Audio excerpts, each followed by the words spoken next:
Em moro de son. Ahir vaig tornar a quedar-me fins tard. M'agrada poder jugar amb gent. Em fa oblidar de vegades lo sola que em sento. Però de vegades allargo massa i em ve de gust veure una pel·li mentre faig alguna cosa. I així em passa el temps. Molt tard m'acabo ficant al llit. Vaig reprendre aquells poemes dels que fer una traducció tenia. Es nota molt quan estic adormida perquè en transcriure'ls fico la pota.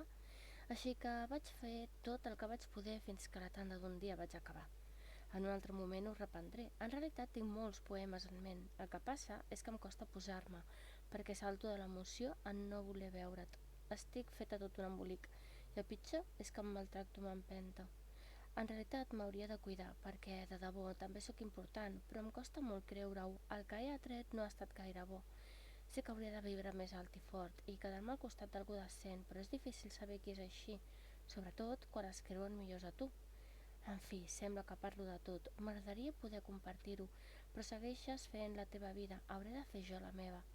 No obstant això, hi ha algun vincle, així que segueixo per aquest camí, escrivint alguns dels meus sentiments. Qui sap si aconsegueixis escoltar-ne algun.